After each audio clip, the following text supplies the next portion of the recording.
tous, voilà une vidéo qui va parler de théorie et de pratique. Pour la plupart des gens, ou en tout cas pour une partie, il y a beaucoup de personnes qui s'intéressent à la théorie et qui sont à 100% là-dessus, et d'autres au contraire qui sont 100% pratiques, qui adorent pratiquer, mais je me demandais du coup s'il n'y avait pas une possibilité d'associer les deux, la théorie et la pratique. Et surtout, qu'est-ce qu'en pense un psy-éso? Et oui, le sujet de la théorie et de la pratique, on en parlait déjà, on en parlait hier justement sur un fil de discussion de Facebook. Oui, la théorie. Bon, beaucoup de gens sont des gens qui vivent un petit peu dans leur tête, c'est-à-dire que, bon, on va dire que généralement, la plupart des gens ont appris, ils ont appris beaucoup de choses. Bon, ils en parlent, c'est quelque chose d'extraordinaire, bon, mais en fait, ils n'ont jamais mis en pratique ce dont ils parlaient. Bon. À côté de ça, nous avons des gens qui ne font que pratiquer, qui veulent à tout prix pratiquer parce qu'ils veulent des résultats rapides. Seulement, ils ne s'inquiètent pas de la théorie. Donc, du coup, ben, ils pratiquent un peu n'importe quoi. Bon. Est-ce qu'il ne serait pas possible de combiner les deux? Ben, évidemment, parce que dans l'absolu, selon la psy-éso, toujours, hein, les explications que je donne sont toujours selon la psy-éso, c'est-à-dire la psychologie ésotérique. Normalement, un ésotériste pur et dur est quelqu'un qui a appris, qui a pratiqué. Voilà. Ça, c'est les deux niveaux de l'ésotérisme. Les deux premiers niveaux, j'apprends, je pratique. Et après, il y a un troisième niveau qui est, c'est bien gentil que j'apprenne et que je pratique, mais qui apprend et pratique ainsi? Ben, c'est moi. Mais qui suis-je? Voilà. Le troisième niveau de l'ésotérisme, c'est travailler sur nous, sur l'ustensile qui nous sert à tout regarder. Par exemple, je regarde avec une paire de jumelles et je vais être à un moment donné limité par les capacités de cette jumelle. Bon, ben maintenant, si j'étudie la jumelle et que je vois qu'il y a des boutons, des molettes, etc., je vais peut-être augmenter et améliorer ma capacité à observer grâce à ces jumelles. Donc, il est bien dit en ésotérisme, connais-toi toi-même et tu connaîtras l'univers et les dieux. C'est sur le fronton du temple de Delphes. Il n'est pas écrit autre chose que connais-toi toi-même. Se connaître, ça sous-entend s'étudier. Et s'étudier, ça sous-entend la théorie.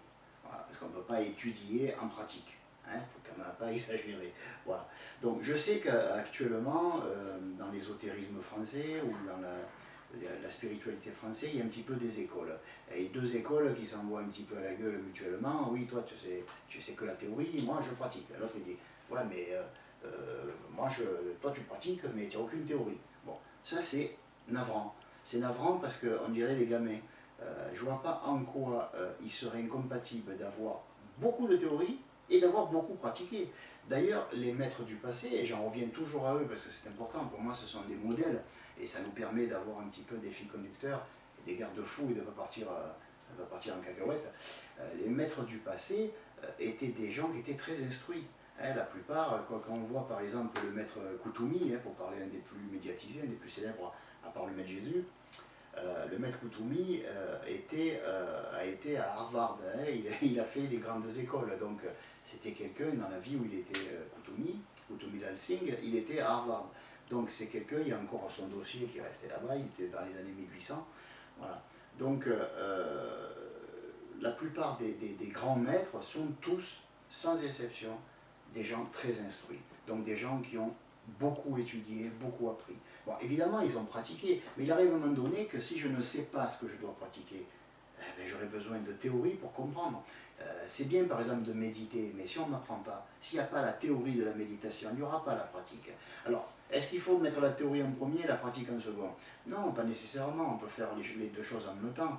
C'est ce que j'ai fait, moi, quand j'ai commencé, étant plus jeune, il y a quelques années de ça, j'étudiais une technique, je la mettais en pratique. Après, on me disait, tiens, voilà, si tu étudies ça et que tu rajoutes ça, qu'est-ce que ça fait? Hop, j'essayais, je mettais en pratique. Donc, j'ai jamais eu de problème, et il n'y a qu'à notre époque où on voit ça d'ailleurs, où on fait un problème avec, entre, comme on le disait dans l'autre vidéo, entre le mental et le cœur, entre les émotions et l'intelligence, et là, maintenant, avec la théorie et la pratique. Bon, franchement, si je ne sais pas quoi pratiquer, je ne pratiquerai rien. Si je pratique à tort et à travers, je vais faire du grand n'importe quoi. Voilà. Maintenant, il est certain que si je fais que théoriser, que je fais qu'étudier, étudier, que je ne mets jamais rien en pratique, Bon, mais voilà. Maintenant, c'est quoi mettre en pratique? C'est pas nécessairement avoir développé des grandes capacités, des pouvoirs, etc. Mettre en pratique, c'est mettre en pratique dans sa vie de tous les jours. Hein, c'est pas uniquement je médite dans mon coin chez moi quand je suis tranquille, et après quand je pars au boulot avec ma voiture, j'insulte tous ceux qui me passent devant, etc. Voilà, il y a beaucoup de gens qui se disent spiritualistes, mais ils le sont en théorie. Et pourtant, ils vont être les premiers à parler de pratique. Donc voilà, la véritable pratique, c'est quelque chose presque qui devrait être palpable. Si je sais pas moi, si un médecin reçoit ses clients et qu'ils meurent tous, bon, en termes de pratique, il ne sera pas très bon, même si la théorie, voilà. Si un grand sportif fait 200 kilos et qu'il est plein de graisse, alors qu'il dit qu'il est l'un des plus grands sportifs du monde, on va se dire qu'il y a un petit souci. Voilà. Après, bon, si quelqu'un qui étudie l'ésotérisme ou la psychologie ésotérique a une vie complètement décousue, qui ne sait pas où il va, qui divorce toutes les 30 secondes, qui s'entend avec personne et qui vit dans une ambiance délétère, bon, je me dis, où est la mise en pratique?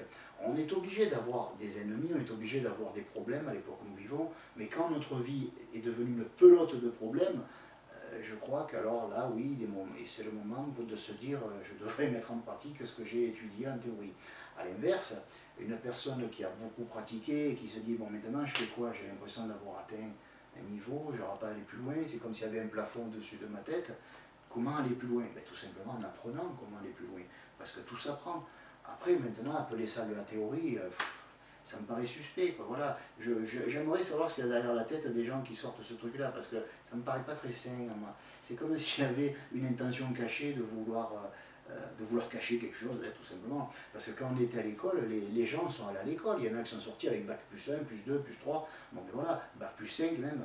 Je me dis, ma foi, on les montrait du doigt en disant, ah, la théorie, vous avez pratiqué quand vous étiez à l'école? Moi non plus. Bon, ben voilà, on a appris d'abord et on a mis en pratique ce qu'on a appris peut-être après.